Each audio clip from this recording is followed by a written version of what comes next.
Turns out I'm very powerful. That just stopped. Amazing. Welcome to the second day of the Land, Life and Society Conference. My name is Deshni Subramani and I'm the Communications Manager at PLAAS. Thank you so much for joining us yesterday with our celebrations and just making it such a wonderful time for us. And thank you to our partners at the LDPI as well as the rest of you just for being with us. So I am going to read out a summary of the conference proceedings from yesterday. Firstly, a huge thank you to our rapporteurs who did an amazing job. It's not easy, yes, yes, yes. Keeping track of that much knowledge is really not an easy job, ask me, I know. So thank you very much. On the website, you will be able to find some recordings of all the plenary sessions from yesterday. You will also find the updated program, so please utilize it. If you are not on the WhatsApp group yet, remember that there are codes here as well as in every venue. Please join it. This is where we will release the full newsletter from conference proceedings yesterday, and we will keep updating every single day, so you'll be able to get that. Along with that, you will have a folder where you can access your pictures from last night. They're uploaded. If you see yourself in an image and you want to tag yourself, please let me know. I will do it for you. And if you don't want to be in those pictures, let me know and I can just make a note. So please do have a look.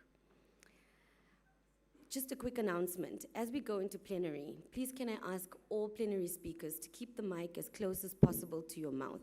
The reason for this is our aircon at the back is quite loud, and so people at the back can't really hear us when we're on this side. So if we can just keep the mic here and move around with it if you're speaking, just so that we keep the volume at a good level. One small note, there is an A4 notebook with a soft brown cover that is missing. If you find it or you have it somewhere, please can you return it to Mazibuko Jaha? If you can just wave, everybody can see you. Yes, please can you return it to him? So the final newsletter for this will be released on the WhatsApp group. A reminder, please join that. That's where all the big announcements are happening. So I will send that to you before tea time along with the pictures, but you can in the meantime go into the folder and see. Okay, conference proceedings from yesterday. So we've had obviously our different topics. We've got land, we've got food, politics, climate and the environment, water and oceans, and then also resistance and alliance building. Summaries are as follows. For land, speakers highlighted that land remains deeply tied to histories of dispossession, inclusion, exclusion, and inequality. A key argument was made for moving beyond private, market-driven approaches toward common control of land and resources, recognizing them as collective responsibilities rather than commodities. Across Africa, Asia, and Latin America, land alienation continues under new forms of extraction, carbon markets, large-scale land grabs, and corporate industrial farming, to name a few. Alternatives must prioritize securing tenure rights, defending commons, and advancing land redistribution and restoration as matters of justice, equity, and sustainability. For food, food systems were described as highly unequal, shaped by monopoly power, corporate concentration, and market failures. Global governance, such as the G20, has struggled to balance growth, equity, and ecology. Discussions of food sovereignty emphasize 6 pillars: the right to healthy and culturally appropriate food, valuing producers, building local food systems, empowering communities, and advancing agroecology. Emerging technologies like cellular agriculture were presented as both opportunities and risks, raising critical questions about who controls innovation and how marginalized groups can benefit. Politics, land, food, and climate struggles were framed as political and moral questions, demanding cooperation across borders. Participants argued, is incomplete until it addresses material inequalities in how land and resources are distributed. Global political economy debates connected dispossession with corporate state alliances and new digital enclosures, such as agricultural data collection. Movements like La Via Campesina were celebrated for defending peasant and working class voices and challenging the dominance of capital in global agrarian governance. Climate and environment. Climate change was identified as a central driver of overlapping crises. The green transition, if led by corporate logics, risk creating new victims through carbon trading schemes, land grabs for renewable energy, and extractive solutions. Accumulation by extraction was identified as a defining feature of global capitalism today, demanding alternative ecological models. Participants stressed that small-scale producers, indigenous communities, and peasants are true custodians of land and biodiversity, whose practices sustain ecological balance. Water and oceans. Beyond land, oceans and water systems are also under pressure from privatization, extractive industries, and state neglect. The struggles of fishers and coastal communities were recognized as central to agrarian justice. Protecting oceans and water as commons is critical to food sovereignty, climate resilience, the survival of millions who depend directly on these resources. Resistance and alliance building. The conference underscored the importance of alliances between rural and urban communities, women, youth, workers, peasants, and indigenous people. Knowledge and activism must work together, bringing local struggles with global solidarity. Preparations for ICAR 2026 in Cartagena were framed as a pivotal moment to connect evidence with political struggle. Resistance to authoritarianism, corporate culture, and extractivism was seen as inseparable from building emancipatory alternatives grounded in democracy, justice, and sustainability. Cian, thank you for these very big words and a very long sentence.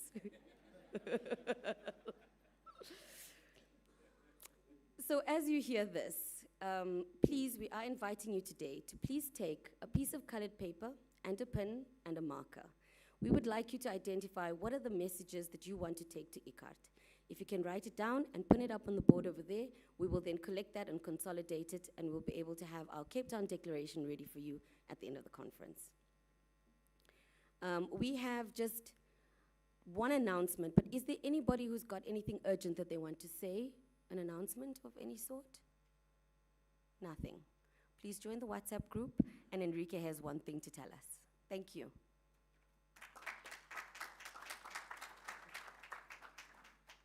Hello, my name is Enrique, and I'm a member of the Collective of Agrarian Scholar Activists from the South, CASAS.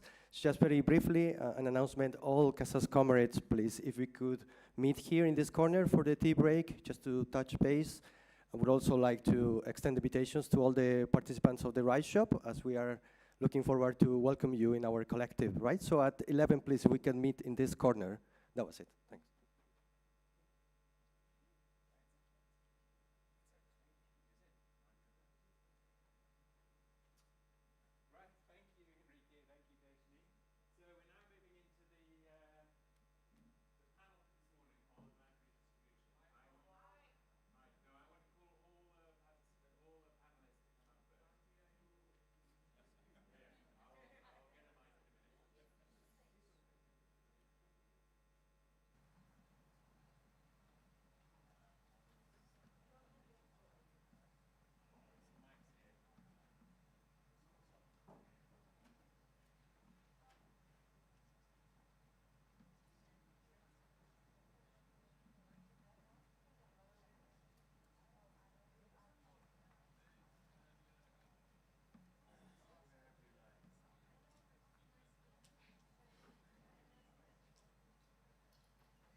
On here, right, can you hear me now? Yes, good.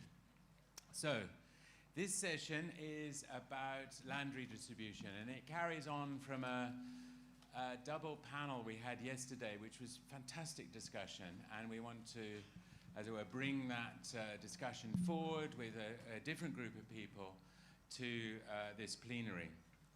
In that session yesterday and today, what we're going to be asking, well, what does land redistribution look like? And what should it be about today? You know, land redistribution was a central pillar of national policies in the 1950s and 60s into the 70s. But does it work?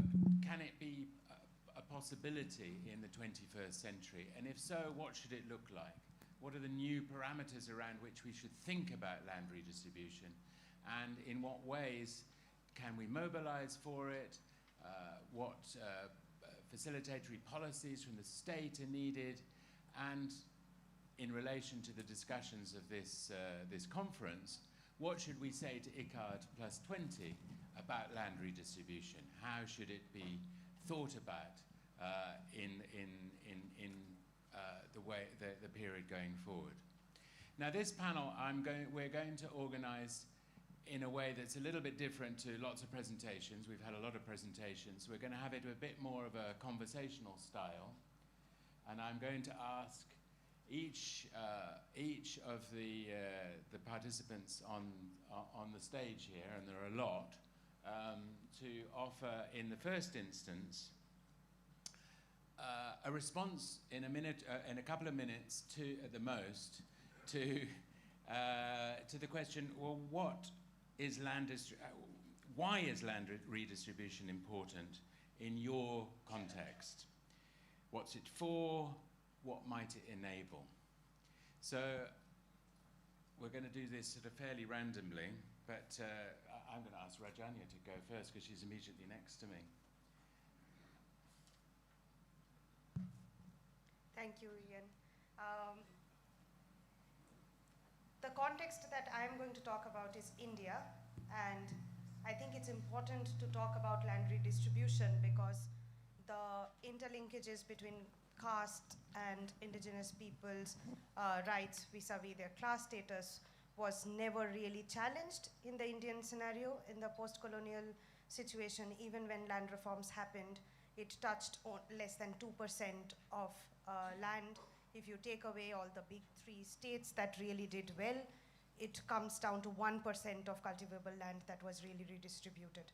So I think it's important that we think about land inequality as still very much caste and tribal status-based inequality, and that needs to be addressed.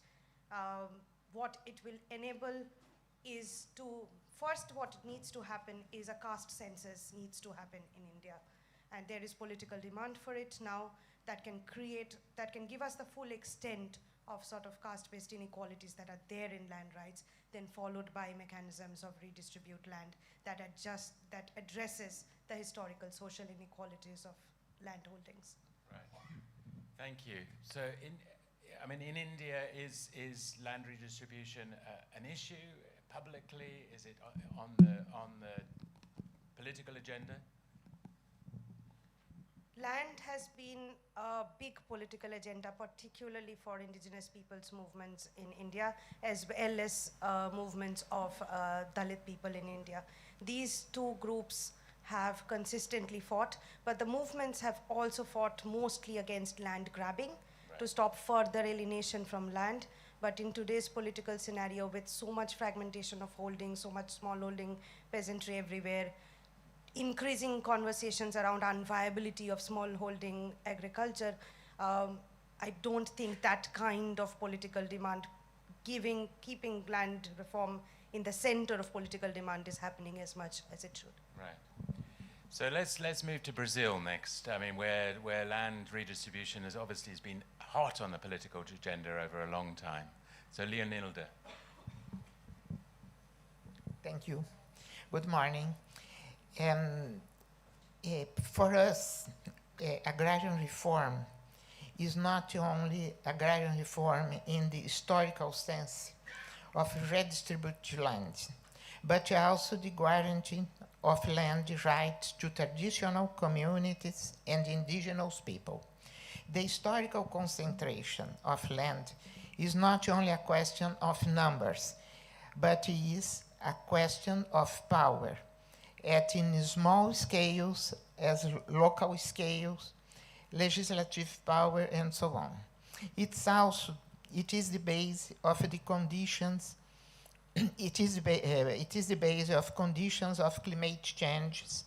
In Brazil, the expansion of cattle ranching, soya, cotton, sugarcane is based on the destruction of forests in our region, not only in the Amazonia, how everybody is interested, and the profound changes in the balance of biomes. The persistent of fight for land and the new forms of this fight. Not only the landless and squatters, that is traditional forms of fight for land in Brazil, but also a lot of communities, indigenous communities, Afro-descendants communities, artisanal fishing, traditional communities that are being dispossessed by the agribusiness expansion and in some regions also by tourism companies.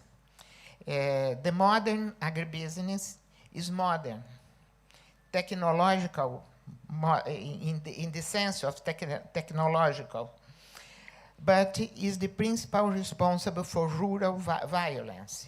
So there is a phase of modernity and a phase of backward. Because of the poverty, another reason of agrarian reform is now important is because of the poverty that is very important on urban and rural areas. And finally, I want to appoint the importance of health food production and food sovereignty. That is a question important for a lot of movements of fight for land. Great, thank you. So that important last point, what is land redistribution for? Not just giving out land, but actually for creating a more healthy, more sustainable form of food production. Let's move to Southern Africa. Let's move to Namibia and have Bernadus talk about what does land redistribution mean in the Namibian context? Well, good morning. Thank you, Prof. I think for us it's a matter of restoring the dignity of people that have been dispossessed by German colonialism and then apartheid. I think Prof spoke about it, Prof Ben Carson spoke about this question of who we are in Southern Africa. It's about land dispossession of the black majority. So that's one. The other, therefore, is also to correct historical injustices. We're speaking about the Gaza genocide. We are survivors of the victims of genocide, and we are fighting the Germans. And the small German population has the best pieces of land in Namibia, and Namibia, therefore, is the largest recipient of German foreign aid, and people celebrate it. But it's to help the Germans not to be attacked by these black masses, because Germany is treating your country very well. So it's about a historic correction. It's about restoring people's dignity. But I want to just quickly pivot, Ian, to another matter, because I'm a politician that leads a party that actually leads councils, is that for us, it's about disruptive politics also. In particular in urban areas as well. I mean, in terms of land redistribution for us, in the commercial sector, we have invaded lots of farms quietly, and the state is now realizing that we are gaining political momentum, so disruptive politics is good in that sense. It pays. But in the urban land question, it's an important issue that government can give free land of 4,000 or 5,000 hectares to one individual for agricultural commercial land. So why can't we give people 600 square meters of land in an urban area? So we have been settling many people in our areas by over-interpreting the law and under-interpreting the criminal part of the law and saying there is piece of land in this settlement. We, from the local authority led by LPM, we are giving you land free of charge. It is a very good thing politically for us, and we'll continue for that. So it's, yeah, please clap hands, please clap hands. Because what we don't want is that no one should not own a piece of land. I mean, even in South Africa, the black masses don't have a piece of land on title that they can call their own. So we're correcting that propertylessness as well. So it's about property, it's about historic justice, and it's about restoring the dignity of people. Great. Well, we'll come back to this theme with you as well, to think about what disruptive politics, what forms of mobilization are necessary. And I think we'll return to the question of property. Does it always require a piece of land with title? Anyway, that's a provocation for a little bit later. I'm going to move to Rahma now. to think about a very different context. Pastoralism, extensive mobile use of dryland areas in northern Kenya. So Rahma. Thank you very much. The ideas shared here, especially on the African context, apply for Kenya, as was shared yesterday, even by Issa. Thinking about these historical injustices of how land has been held over time. And the peasant resistance of the Mau Mau and the unresolved question to date. So land reforms overtaken by a few who took over the land of the departing settlers then, and that the peasant question is still unresolved. But further north in Kenya and in the broader Horn, we have a wide, rangelands which pastoralists occupy. And the same reforms and framing that was applied to try and, give peasants some land during the retitling program in Kenya was applied in this context. And so in this pastoral, when we think about pastoralism, where land has been held communally, we see this as an opportunity for us to draw a lot more in this conversation on critical agrarian reforms, because there could be some opportunity for learning on how we see land and think about control and access beyond ownership and titling. And I think this is important for the context because there is much more than owning land in this context. It's about how you negotiate relationships and networks, and also have forms of resistance around your strengths and how you can be mobile, draw on your own relationships, but at the same time, build resilience from below, because it's also what local people are able to do for their livelihoods and for their food sovereignty. So we see this as a broader call for also other agrarian contexts to step back and say, what can we do to draw on other struggles, especially pastoralism that has not been at the center, though we know there are efforts to bring them to the center, and see how this local networks and relationship building and resistances in these areas can come in to ensure there's control over land and not just push for formalization and titling as we think about it. Great, yeah. So can we think about redistribution beyond the reallocation of plots in that classic agrarian setting, to think about reallocation of rights, of control, of relationships that go beyond that? And this is particularly relevant for pastoral settings, but it may be relevant elsewhere. I'm going to pass on to Ben now. South Africa has a history of extreme dispossession, which has not really been reversed. We're a country with massive levels of unemployment, with very severe conditions in urban and rural areas where people are struggling to survive. Where people live, these areas are wrecked with crime and corruption. We're actually facing a massive social crisis. It's also a very unequal society with massive levels of wealth held at the top end and one of the most extreme levels of inequality in the world. In a sense, South Africa is a little bit extreme, but I would argue that it is not exceptional, that what we find here is actually a manifestation of what we see across the world, a world with a history of colonialism, imperialism, racial division, but one which is centered on capital accumulation. So race assumes a large, it's a very significant thing here, but actually we find similar conditions around the world. So I would actually say that land redistribution has to be seen in its context. I think we have to locate the question of land within the wider society and relate it to a series of other crises facing us as human beings. And to go global for a moment, I think that we're at a very crucial moment in human history. I think we're facing several kinds of crises simultaneously, and they are linked to one another. So I would offer you Nancy Fraser's analysis of the crisis of politics, the crisis of social reproduction, the crises in global economics, crises of ecology, as say, these are integrally linked to one another. The crisis of democracy being on the retreat, it's not an accident. The shift to the right is not an accident. Actually, what links these things and explains them, in her view, and I agree completely, is the dominant economic system. It's capitalism.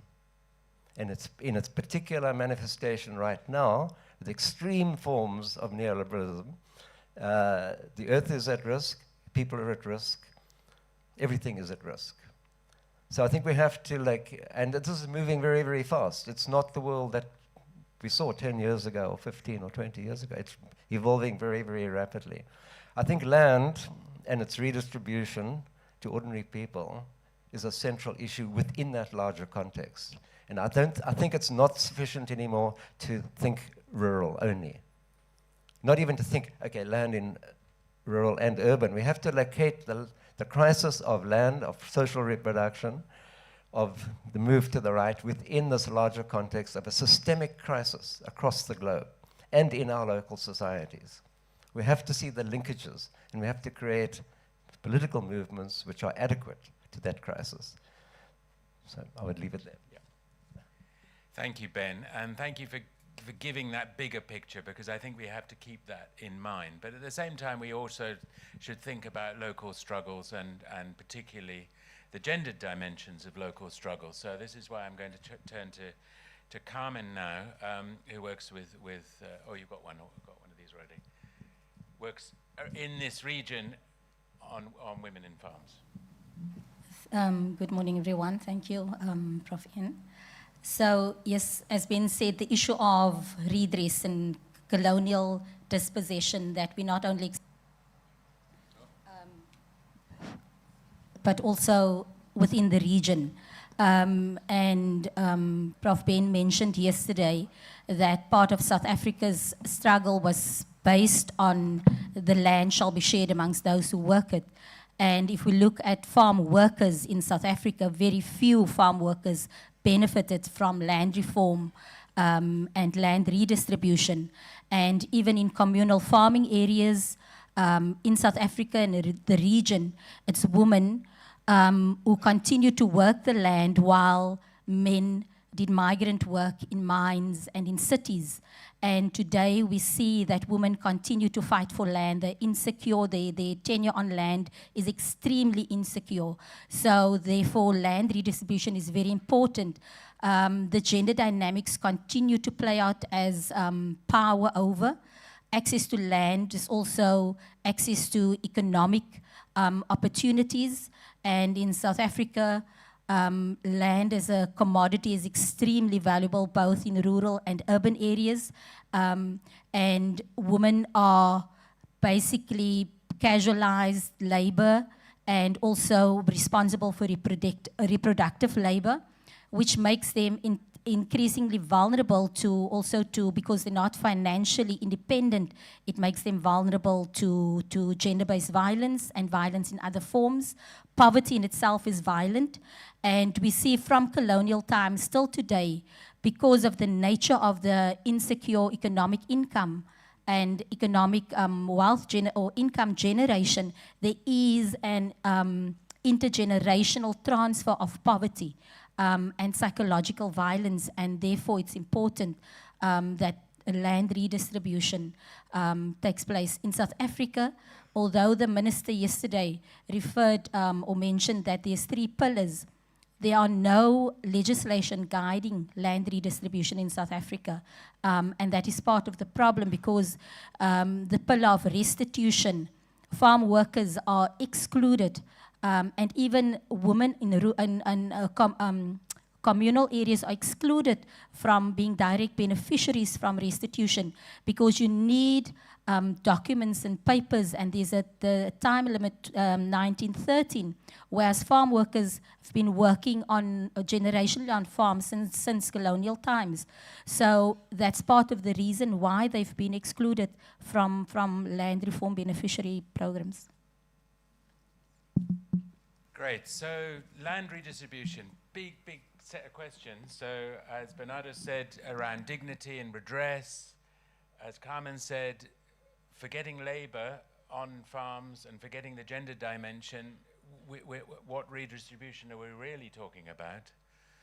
Ben situating land redistribution in the current political economic moment of a particular crisis, multiple crises in capitalism and environmental change. Rajanya talking about why it's so essential to think about a differentiated population by caste, by ethnicity, and in forms of indigeneity to think about reform. Rahma talking about why we need to think beyond the plot, not to lose the plot, but to beyond the plot, to think about why it is that communal, collective land is also an important part of thinking about redistribution and redistributing control and relationships, not just land per se. And Leonilde pointing out many things around Brazil, but also the importance of what is land redistribution for? Can it result in a transformation of food and food systems in a way that is productive for the wider livelihoods? So, in answer to the question, what is land redistribution? It means a lot of things, and we need to encompass all of those dimensions. So thank you for picking up those so well. We're now going to move to some really more challenging questions of, well, where do we go from here? What does this mean? And I'm going to call on pairs of people for the next rounds, starting with Leonilde and Ben, to think about national politics and the questions that we were discussing at some length yesterday in the panel sessions. Why is it that land redistribution is so difficult to get political momentum around today, particularly today? So I'm going to ask Leonilde first to respond to that question in the context of Brazil. Well, looking at Brazil, we have organized struggle movements with a reasonable level of entrenchment and political recognition, such as MEST, which organizes Landless. Squatter organizations, especially in some areas organized by rural unions and pastoral land commission. A growing indigenous movement, the Quilombola movement, the various traditional fights to remain in their territories. We also have a strong family farm organization, though not focusing directly on the struggle for land, focuses on policies that favor their entry into markets. However, some of these farmers live in poverty and can either fuel the struggle for land or seek precarious work in cities. Others are linked to agribusiness. The alliances between these groups are being constructed, but are not easy to do this. The levels of violence involved the fight for land. The levels of violence involved the fight for land show how the land issues remain central in the country. However, in Brazil, agribusiness is very powerful, as I said yesterday. Beyond its recognized economic strength, it has enormous political weight, expressing its power in the Chamber of Deputies and the Senate. This power is fueled by marketing strategies and daily television advertisements showcasing the excellence of agriculture, insisting on the idea of a single agricultural sector. Despite the environmental damage it causes, it is increasingly imposing the image of sustainable agribusiness and promoting initiatives in this direction.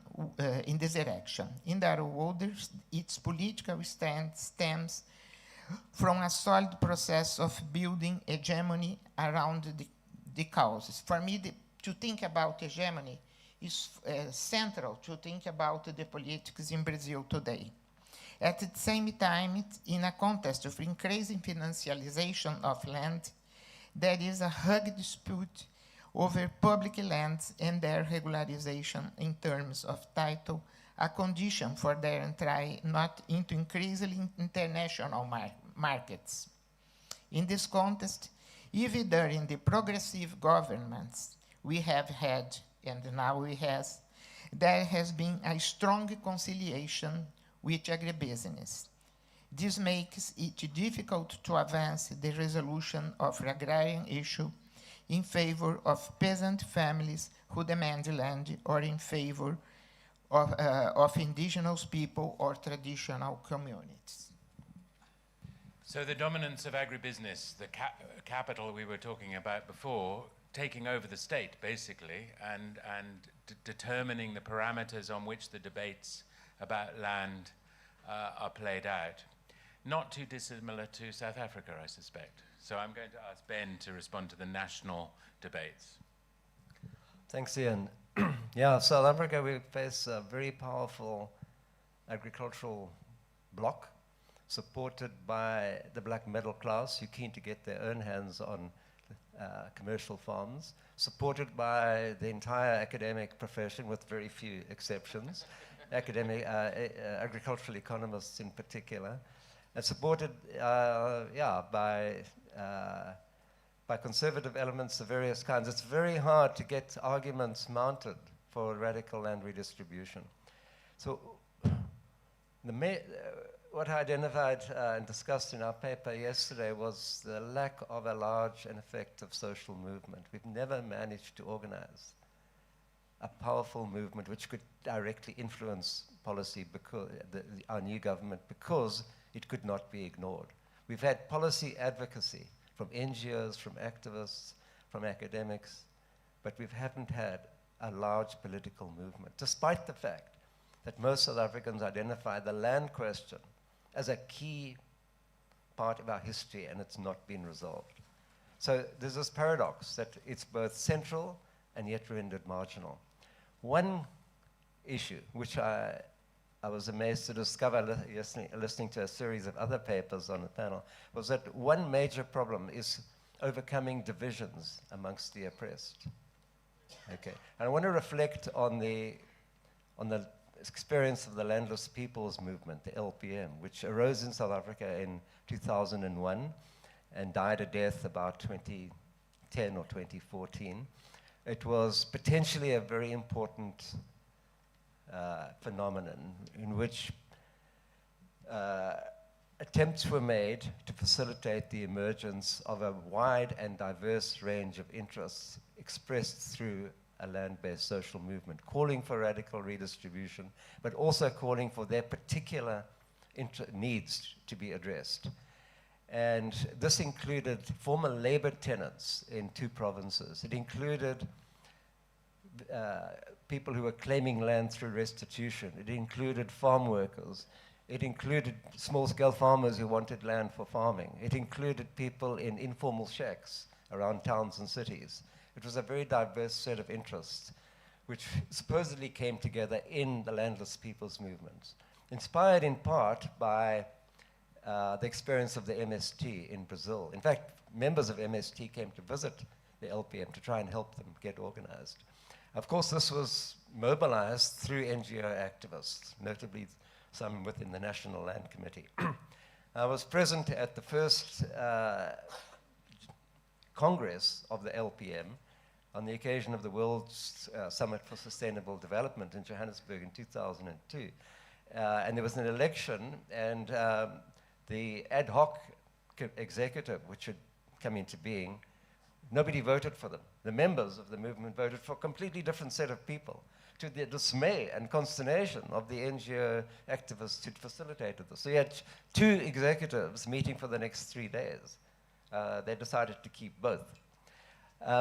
The key lesson from the rise and then death of the LPM for me was the fact that these differences amongst the different constituencies were not adequately recognized. People did not say, look, we have a problem, we're facing eviction from our shacks in Joburg, and that's a different problem to the labor tenants who are fighting to get their land back. These differences were submerged in the creation of a landless people's identity. And as a result, it could not achieve coherence. And I noticed in Brazil, you have there's similar problems. Actually, so I think the oppressed are socially differentiated, not only along lines of class, but in terms of fundamental questions of identity. And that's a result of our history. So organizing the farm workers of the Western Cape to join in the landless people's movement at national. It's a very difficult thing to do. Even common organizing in solidarity with farm workers elsewhere in the country is a challenging task. So one of our tasks on the left is to try and recognize these differences and these divisions and overcome them. So let's go think back to the popular fronts of the 1940s. We marched together, but under our separate flags. We have to somehow learn these lessons from history. How do we build a united movement while respecting the differences amongst us? Great. Well, we're going to come on to social movement representatives on the panel in a second, but I think this is a really important discussion, because whether it's in Brazil or in India or in Kenya, it's the same story, a division of the dispossessed, a differentiation of the dispossessed. Rajanya was talking about Adivasis and Dalits, same story, caste, ethnicity, dividing, the ability to influence what in West Bengal is a progressive government and has been for years. I mean, Brazil has been not always a progressive government, but it has been in periods under the PT, and the ANC is notionally a progressive government. Emphasis on notionally. But yeah, this is the challenge. So I'm going to turn to Carmen and to Bernadus now to respond to the second theme that we're going to discuss, which follows on very directly from this, which is basically, from your own experience, what are the strategies for mobilization around land redistribution? Bernadus was talking about the disruptive politics. Let's have a wider explication of that. But I'm going to turn to Carmen first. So, as Ben said, it's not an easy task organizing, but the important element is to ensure that local formations, there are strengthened local formations. There's also attempts and moments for national organizing of farm workers, and also regional organizing around issues of land, but also around issues of corporate control of industrialized agriculture, in particular the issue of pesticides and corporate companies and the global takeover of the agricultural value chain, and how that is exploitative and how it impacts workers. So although it's not a strong movement, there are moments of collaboration and strengthening solidarity amongst farm workers. But there is a strong growing rural women's movement in the region. The Rural Women's Assembly is in 11 countries, Southern African countries. Its central articulation is around land, but also everything associated with land, about different food systems, indigenous food systems, also climate change, because of Africa, and in particular Southern Africa, are extremely affected by climate. So there's a growing movement of thousands and thousands of women. So yeah, there is to challenge the corporate nature of agriculture and to articulate alternatives. So that, I think, is important, to extend it beyond these very focused land struggles to wider struggles about corporate control, about environment, about gender equality within a wider frame. I think that's an interesting one, which allows alliances to be formed perhaps more easily. But Bernadus, we're going to ask you to, you are both a member of a movement, the Landless People's Movement of Namibia, but also an MP, as I understand it. Yes, so a member of public. Okay. So moving between politics inside and politics outside, how does movement politics affect your perspective on how to get land redistribution going in Namibia? No, thanks. I mean, when I was at law school some years ago, we were taught about a man called Shifji. He's here. And one of the striking things there was that he was writing that government must continue to be an activist government after they gain power. And so that affected the way I with my team, approach politics. And one of the things in our mobilization is to constantly challenge this monster called Roman Dutch law. I mean, it's the Dutch and it's the Romans that we have never met, some of them, whose laws we have accepted, and we are called clever people, but it's not Xhosa Zulu law or Kwekwekowab law. So we have to disrupt the interpretation and understanding of governments thinking that the laws that we have are a particular achievement of our own social development, and therefore everything that Roman Dutch law prescribes is the way that African society must be run. So that requires you to break the Roman Dutch law and interpret our realities in terms of our customs and our culture. And that, Professor Ian, requires a lot, because you are criminalized in the process, and you have to attack judges for being intellectual slaves and for being gatekeepers and things like that, to sort of get yourself into a space of validation and continued mobilization together with traditional authorities. So it's an important area of mobilization and keeping yourself relevant and appropriate. Then there are other things that we use, Professor, historic issues to continue to ground ourselves in the struggles of people. As I said, we are survivors of a genocide, the first genocide of the 20th century.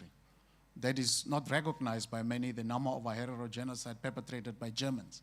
And that had to do with land. And right now we are in court wanting to get Germany to account for its crimes in Namibia, and the Swaartbooi government refuses for Germany to appear in its own court and pays lawyers to prevent Germany to account for its crimes on Namibian soil against Namibians using our resources. So you've got, therefore, to keep that genocide question going, to articulate the issue of land reform. But I think what has happened in Southern Africa is that we began to trust too much 35 and 30 years ago, the African National Congress, the ZANU, SWAPO, as the moral and political arbitrators and leaders of society. That what they say, what they do, what they tell us to do is the right thing. The big poison of reconciliation is what destroyed a lot of the momentum around land reform, at least radical land reform.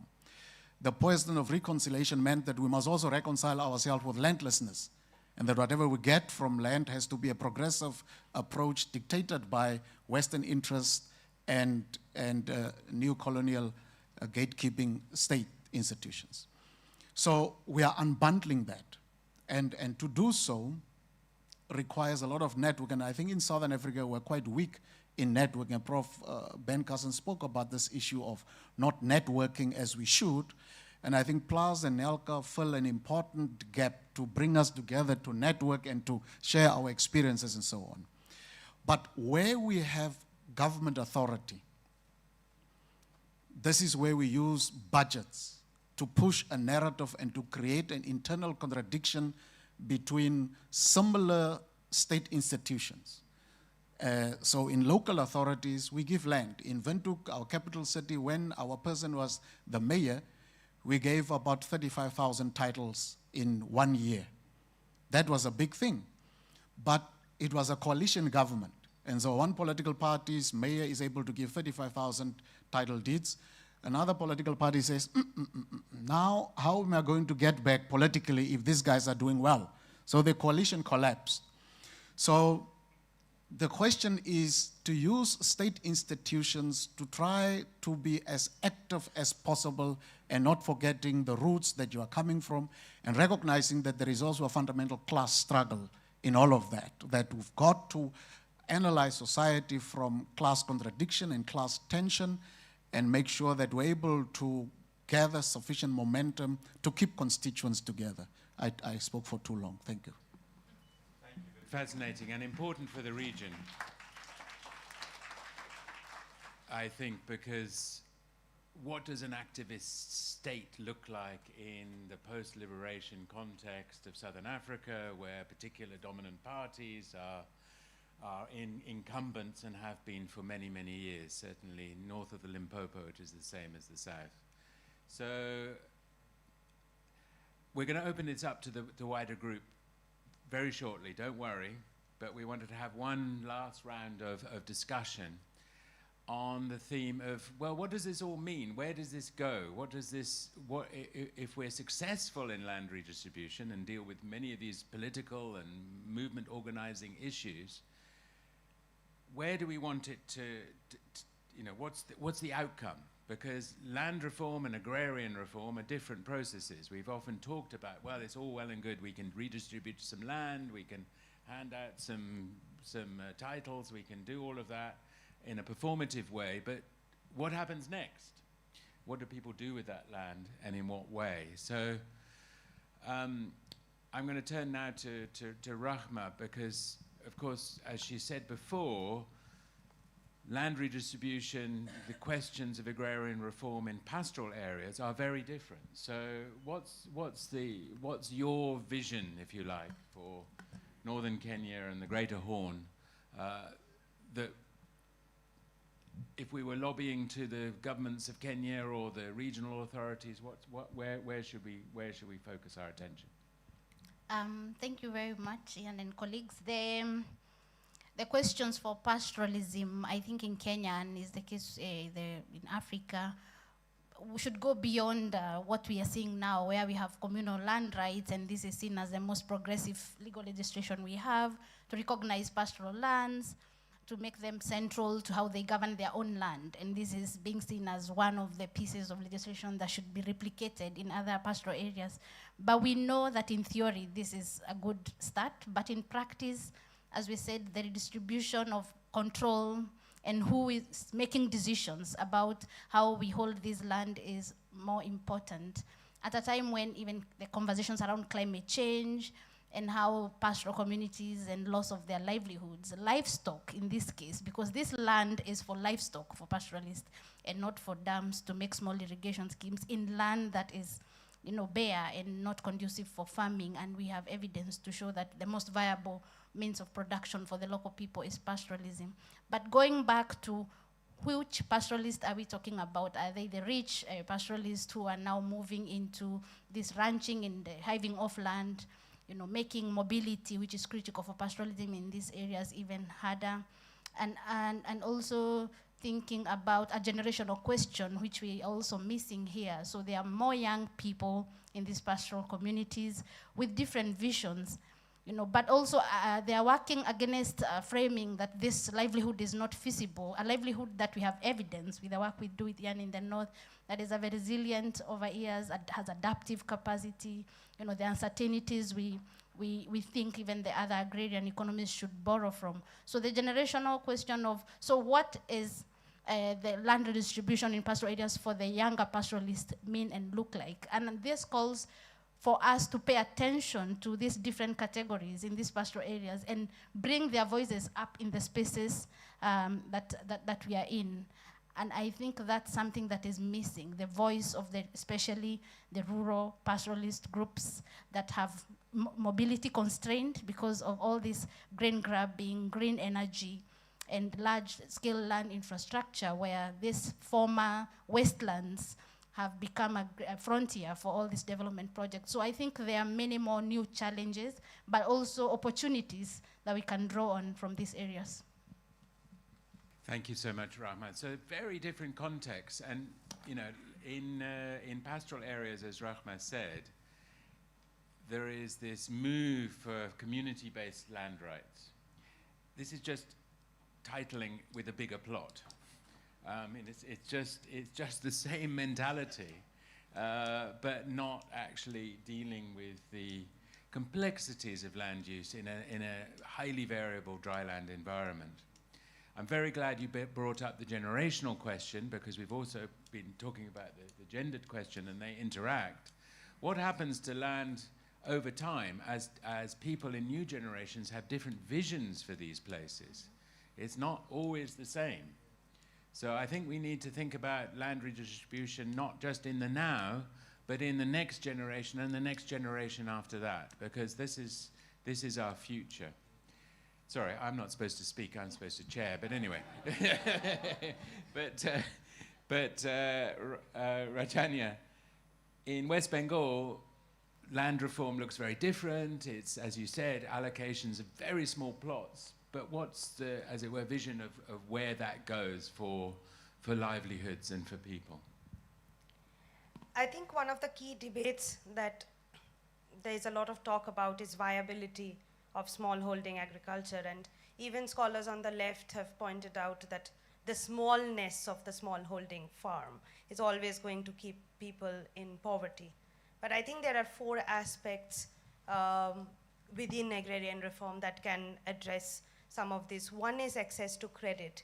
There has to be a delinking of the credit and the product market. Most of the people in Bengal, they would take loans in the lean season from traders who then go back and sell their paddy or other produce at half the price of what the minimum support price in the economy is.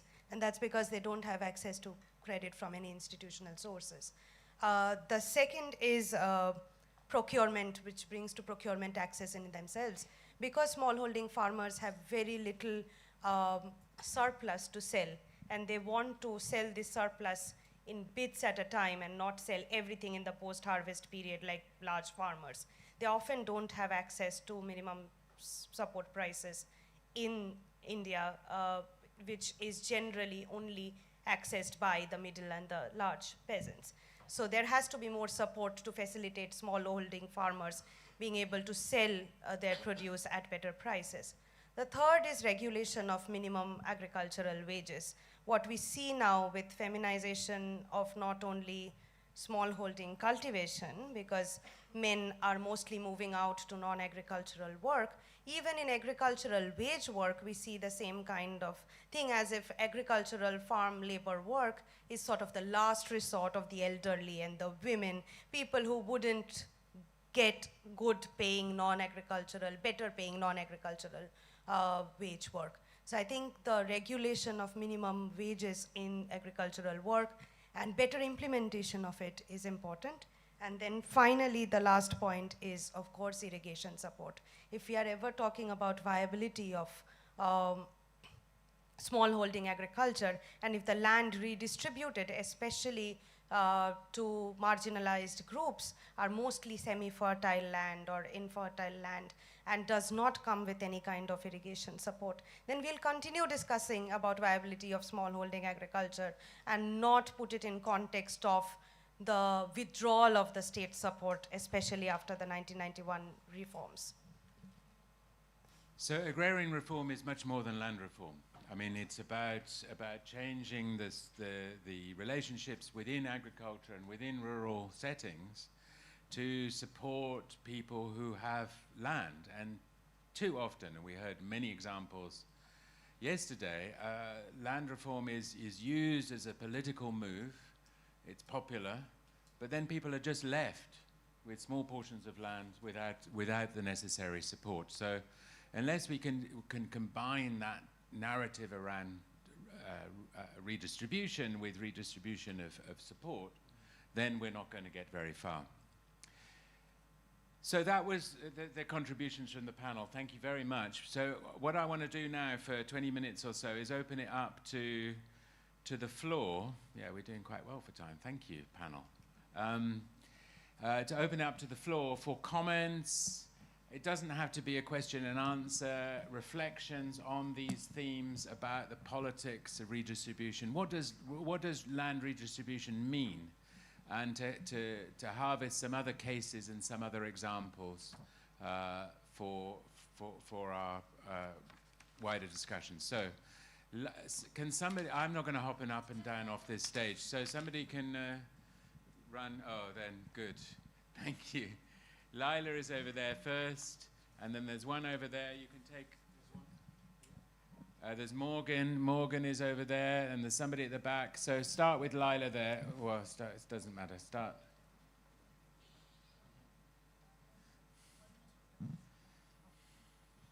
Rob, I'll get you to go down the middle there. Here, take another.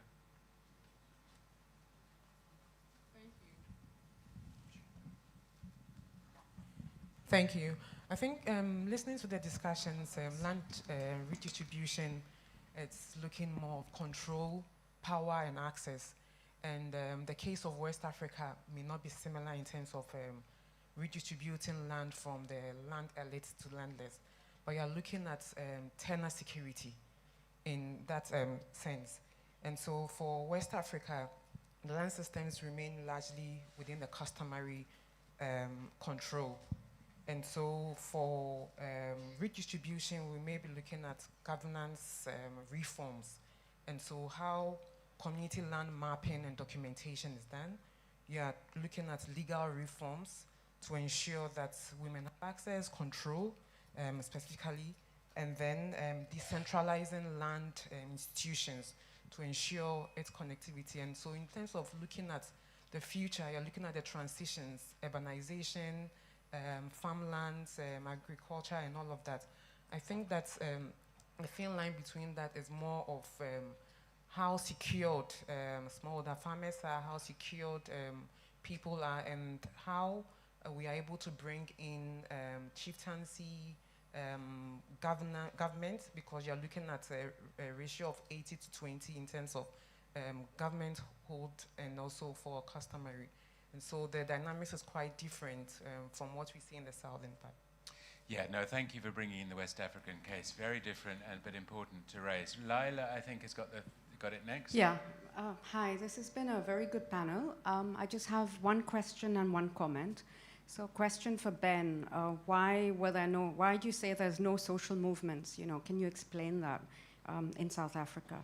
And the second point more generally is about divisions in the left. So if you look at the right or right-wing politics, often there's a lot of unity, at least seemingly, like, MAGA seems to be crumbling a little, but just look at the kind of unity, or even look at 100 years of RSS in India and how it really built up to create that right-wing strand. So in a way, I also wonder whether leaders of the left, NGOs or whatever, have maybe been very focused on one issue or maybe taken a very class or Marxist lens. And in a way, when you were talking about intersectionalities and gender, class, caste, etc., dividing, I mean, maybe there was a blind spot amongst the leadership just to focus on something so singular. And if there had been more of a feminist approach where you accept difference and you look at all these different standpoints, maybe then one could find a way to move along. But there still is a wider question about why the left is always so divided. A perennial question. Morgan, I'm not sure you have the answer to that, but maybe you can come in next.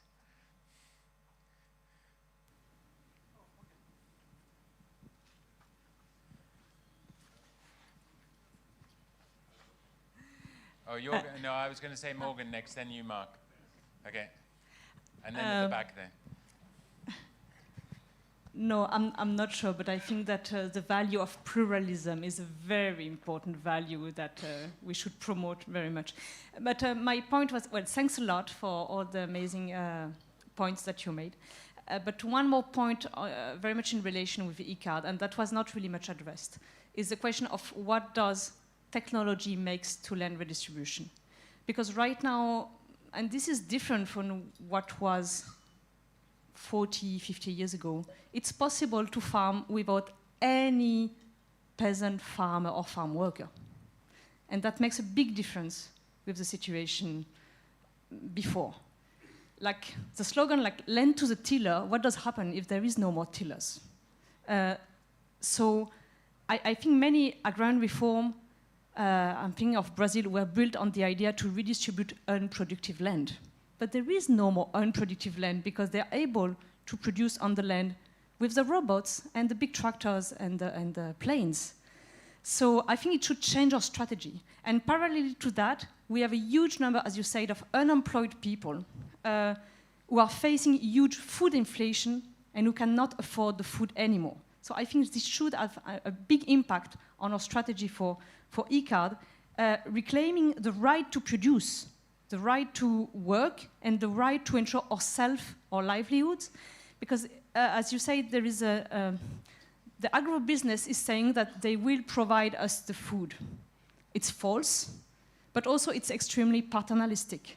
And I think this is a question of power. We don't want to get the food from the agro-industry and the big supermarkets because we want to produce the food ourselves and not depend on them, because we know that if they produce our food, they have the power. Well, if we produce the food, we, the people, have the power. So I think these questions should be more central to the discussion of ICARD. Yeah, thank you. Thank you very much, Morgan. And we'll come back to the panel right at the end on key messages for ICARD. Mark, you're next. Yeah, thank you. 2 points that I'll try and keep short. Firstly, I think we need to make sure redistribution is taken up as an ongoing thing. We've tended to always see redistribution as after like liberation, after the end of colonialism and so on. But we can see with the processes of ongoing accumulation and rising inequalities that keep on happening in different ways and contexts, we need to, in ICARD and beyond that, really entrench the notion of redistribution being part of our land governance, ongoing redistribution. The second point is I think we have to grapple more with this question of titling that's come up. Our comrade from Namibia mentioned giving titles as a positive. Ben spoke strongly against especially individual titling yesterday, talking about the pernicious sort of privatization of land. Personally, I think we have to look at the context. I think it's great that we should offer communal and collective title as a way of securing groups, but I think we have to recognize the realities in many areas. Not everyone is working as a community, not everyone is in a group, and many farmers want that sense of something that in their hands saying, this is my land. And I think that's part of the reality, and I think the certification and registration of customary rights in land with the individual right being certified, I don't believe it, empirically in many different settings, I don't believe it is just moving us straight to privatization.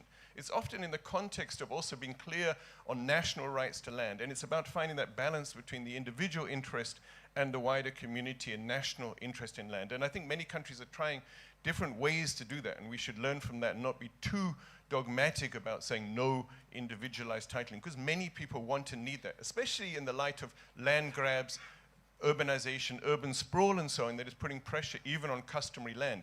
And we can give blanket legal protection, but it's so much easier for someone to defend their rights when they've got a piece of paper. And I think that's part of the pragmatic reality you have to grapple with, but then look at the nature of it and how it balances that individual right against wider collective rights as well. Thank you. Thank you very much, Mark. I think that's a really important point. Now, there's a cluster of hands up over there. I can't see who you are, but hopefully you've got a microphone. So my name is Diana Cordova. So I'm just gonna, my comment just resonate with what Ben and Bernadus said about identity, and I think something important that it has to be on the table is about land redistribution also as a racialized technology. And all the technologies involved in the process of recognition of land. In the cases that I'm more familiar, Brazil and Colombia, even in moments of progressive governments, many of these racialized communities are facing different problems of recognition of titling because the long processes they have to carry, the anthropological studies, all the documents that they are required to have in order to get recognition of land. And we contrast that with, for example, settlers or other kind of private property. And for example, in Brazil, you can claim a land from your computer in Sao Paulo.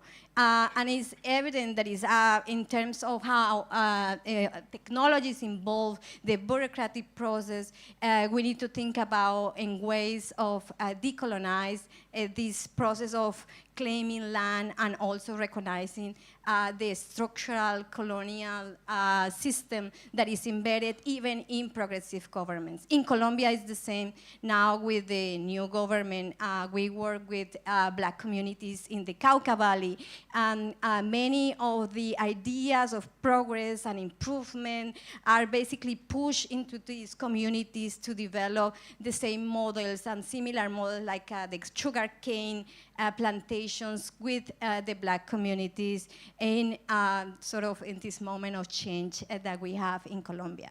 So we had to also think about land redistribution and the technologies embedded in that and how we can transform and decolonize those technologies. Yeah, that's my comment. Important point. Thank you very much. There's I think another person in that corner. Yes, please. Thanks. My name is Vishwas. I'm from South Africa. I just want to build on what Ben was talking about, placing the land question and the agrarian question on new ground, the sort of fourth great crisis of capitalism, the poly-crisis he was talking about.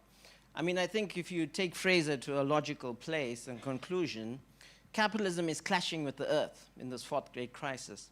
And the earth is responding in terrifying ways. And I think we need to internalize this a bit more. It's not coming through here. I mean, placing the land and agrarian question in the context of the poly-crisis means leveraging those contradictions against capitalism. We need to foreground in our debates and paradigm and thinking this idea of the risk of climate famine. Okay, the first climate famine was on our continent, in Madagascar, 2021. Now, that argument is very powerful, and we need to center that in our debates and in our societies, in our politics, etc. We know the globalized food system is not working. We know the number of shocks that have punctuated its short history, etc. So I'm just saying, can we foreground these arguments? Biodiversity loss, very crucial, okay?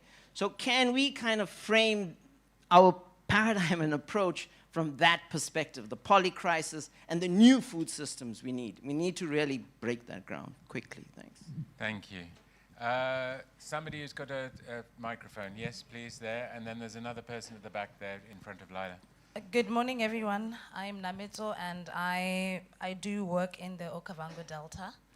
And this is a complex system where water is materialistic in terms of the government needs for that water, predominantly for tourism purposes. And then at the same time, it's symbolic for local communities that live and survive on land and water, for water livelihoods. So now, I think my interest is really on what one of the panelists mentioned on really who do we look at in terms of land? Do we look at land distribution in this case? Is it for the young people, for the rich, or for even the poor? I'm saying this because we have an issue where water is materialistic and it's therefore used for, national interest. And at the same time, communities want to gain access in terms of their livelihoods. But there's an issue of the governance of it from the national perspective, and then the traditional governance of it also from local communities, where in one hand, the chiefs have also lost power over governing these resources. So there's an issue of contestation that was raised at the back. And in these contestations, who do we listen to? Because now the young people who are coming in and holding land that was used predominantly for pristine, these are waters that were in pristine areas for the ancestors. So who do we listen to? Their visions for those lands have also changed. And it's no longer for communal, and it's no longer for subsistence agriculture. They are now looking into monetizing out of it. And whose interest do we look at in these instances where there is all issues of plurality, and who do we give power to in this instance? So thank you. And very similar to what was raised for West Africa, competing power structures within rural areas. Who has control over land? Yes, please. Thank you all for your comments. I'm Jen from the University of Johannesburg. I think for me, what becomes clear is that thinking about land reform in the kind of economics system that we have is, I don't know if it's premature or it's futile, because I grew up in Uganda in the 90s, and when I look at how people use land now in rural areas, a lot of people are selling the land because they can't actually live on the land. And I think when I see what other people are talking about all over the world, the ebbs and flows, there's a government that is left and then a right one comes and changes things. So I think that land, I hear people mentioning feminism, a few people, and without looking at this as a broader struggle, a decolonial struggle. You go into decolonial spaces and people are talking about decolonization, feminist spaces, and we're here talking about land, and it's so central to all of the issues that we're talking about in these other spaces. So I don't know, I'm just kind of not sure that we can have these conversations differently. And I don't know how we can be in the same place having these conversations. That is my frustration. Good. Well, it's fine to air frustrations. I don't know whether we've got any more people with microphones. We've got a couple more, and then we'll come back to the panel. Yeah, thank you very much. My name is Beatrice Makwenda from Trust Africa, and I wanted to just maybe reflect, if the panel can reflect on regional integration with the emerging land redistribution initiatives, in terms of how then do we really have a balance around social justice as well as economic viability, but also really just strengthen the governance, and without necessarily building new structures around elite capture within that context, but really with a drive on regional integration, the Africa Free Continental Trade Agreements, our regional economic bodies. How do we really now center, because it's beyond one country, it's a move towards integrating ourselves with the different emerging narratives. How do we safeguard and balance of that after, and also safeguarding the capture that can happen at different levels? Thank you. We've got one at the back and one here, and that will be it. So we'll start at the back. Okay. Ndingumyirha from Land and Accountability Research Center.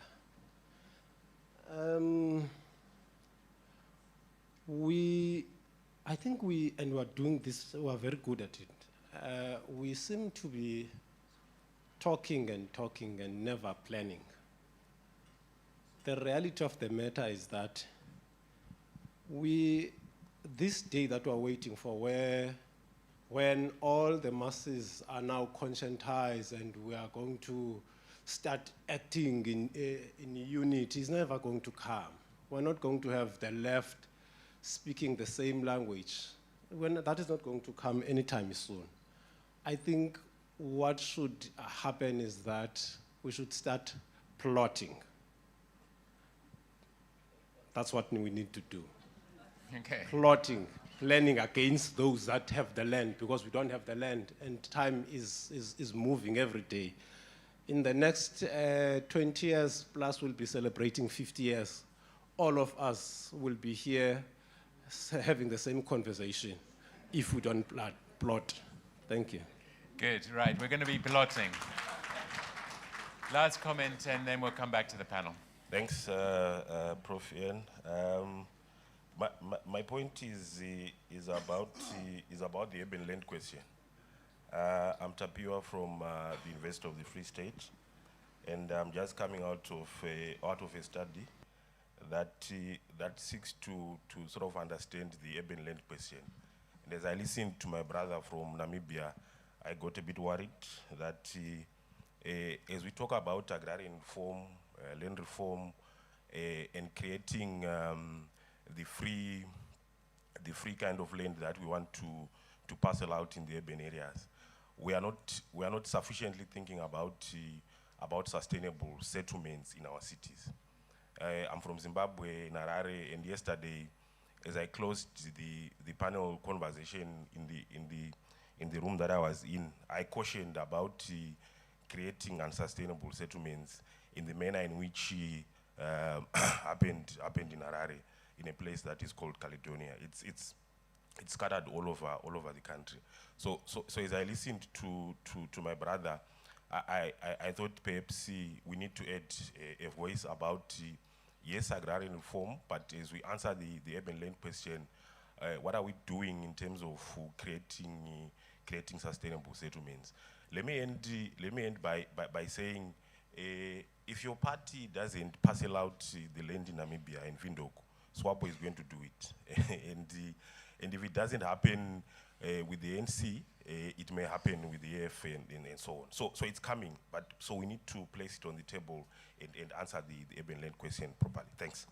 Thank you, Tapiwa. Sorry, Ian. I also have a question. You are the one who is doing all the work with the microphones. Go on then. Yeah. No, as Ben was saying, in South Africa, we've got a very strong property lobby. So as a result, in the urban context, there is a challenge with regards to land redistribution. So there is land reform going on, land reform from below, but private property is an impediment. So can maybe the panel reflect on that, on what can be done?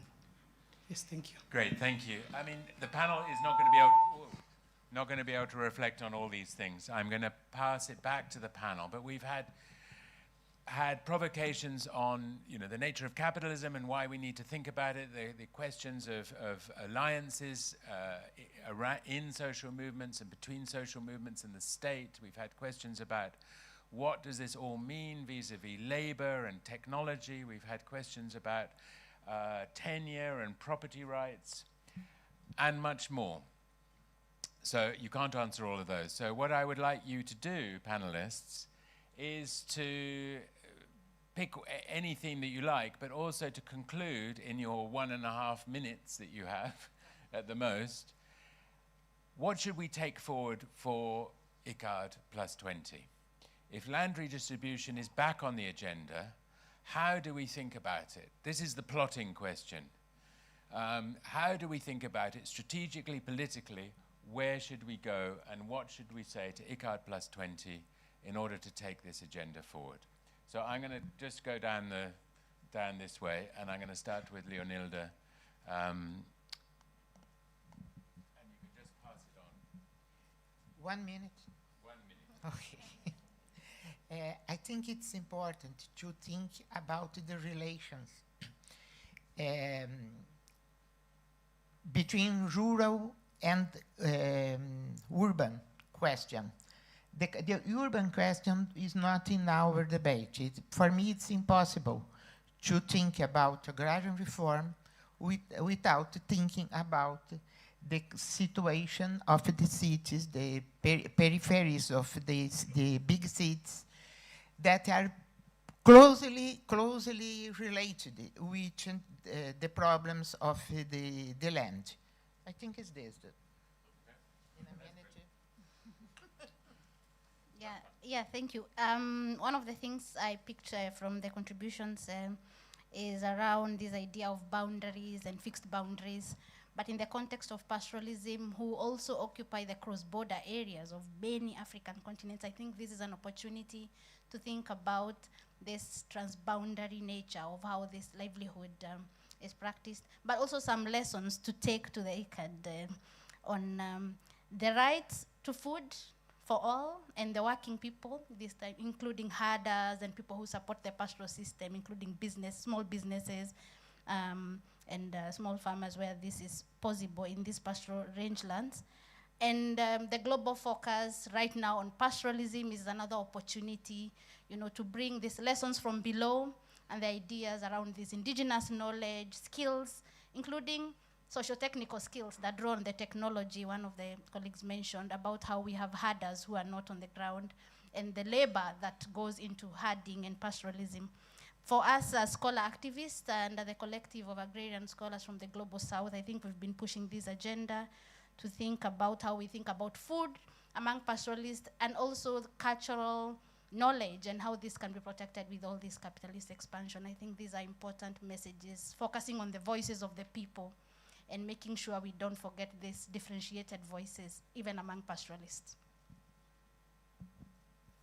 I just wanted to respond quickly, not respond, sort of agree with what Mark just said there, that we need not like summarily dismiss the need for land titling even on an individual basis.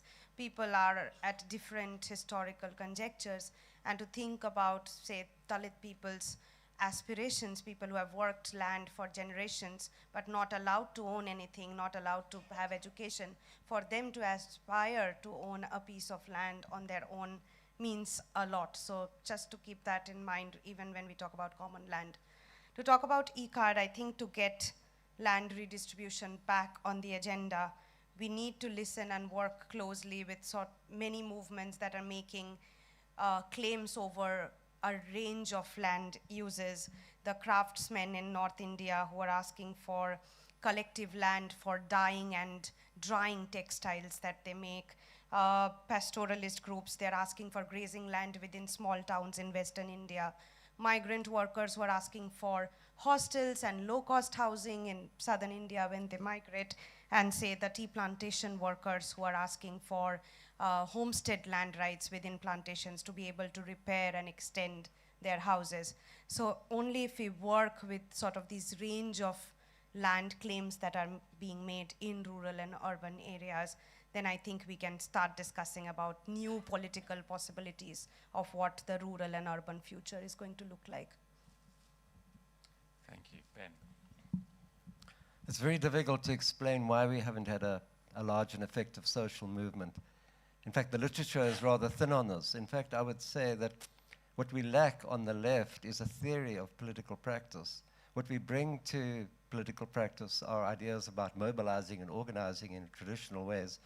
But we don't have a theory about why division is so common, why we as the left are so often our own worst enemy. What ideas can inform our practice? June and Jenny have just published this 840-page book on land politics, and it covers so many issues. It's an incredible read. But it mostly focuses on the issues around which politics resolves. Actually, if we think about theories of political practice, who do we have on the left? We have Gramsci, but it's very, very narrow. It's very particular. We don't actually have theories to inform what we do with each other, how we organize effectively. This is the key issue facing us. So if we're going forward to ICAR, this is a political moment. Now is the time to start developing a theory of political practice and putting it into practice. The big issue in South Africa, or the narrative driving industrial agriculture, is the issue of food security. But a country with a global recognized export agricultural footprint, 14 million people were food insecure last year, and 766 children under 5 died last year because of malnutrition.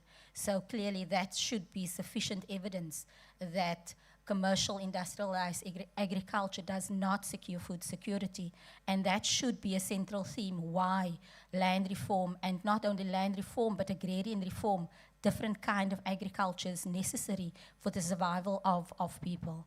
On the issue of title, it's a very sensitive issue, I think, in Africa, but in South Africa particularly, farm workers are still being displaced, are still being forcefully removed, and not having secure title or secure long-term occupation will continue to create that fear of forced removals and dispossession. So there is no one thing fits all, as was said.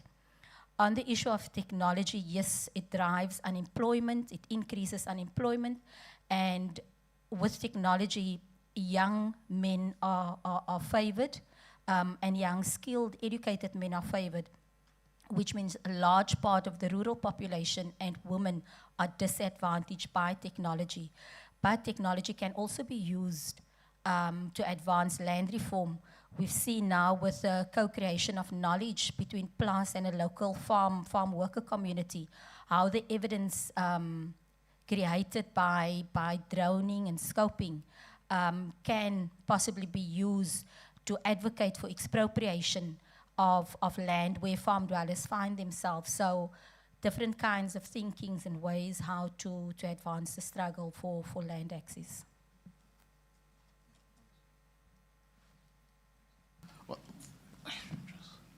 Well, I want to agree with my sister from University of Johannesburg, Ian, that spoke about this need to connect the discussion around land to decoloniality. I think if we don't do it, we are going to miss an important parcel of the basis for proceeding forward, so that we don't repeat the mistakes that we are dealing about, that others have done, but also to create new and imaginative ways to deal with the matter of land. And I think on the issue of the Kavango that my sister was saying, who do you give power to? It must be the people. It must be about the people, because they have been the custodians of this water resource for the longest period, and there must be indigenous knowledge that they have unique to themselves that no one can take away from them. So your correct place to report for duty is the people. My brother, I invite you to Namibia. Come.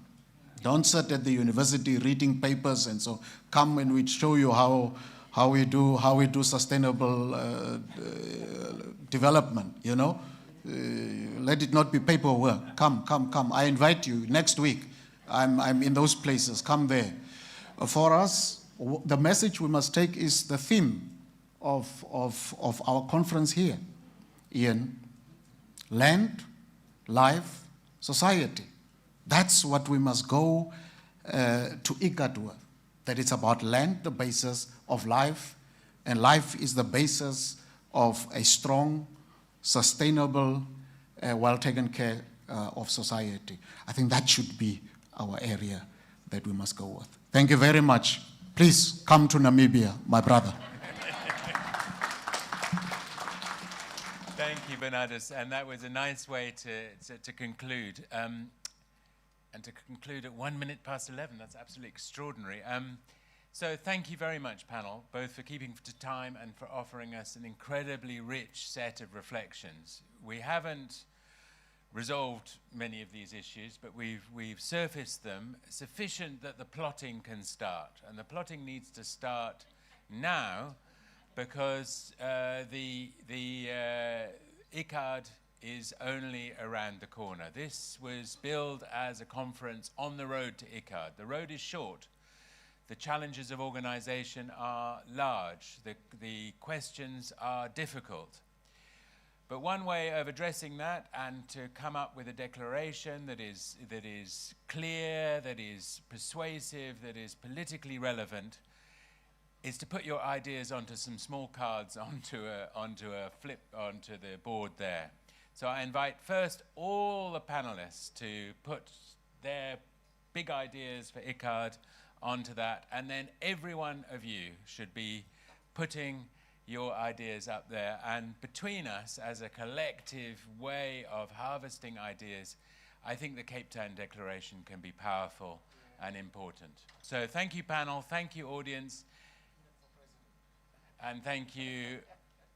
And before you go and have a cup of coffee, go and write your points. End.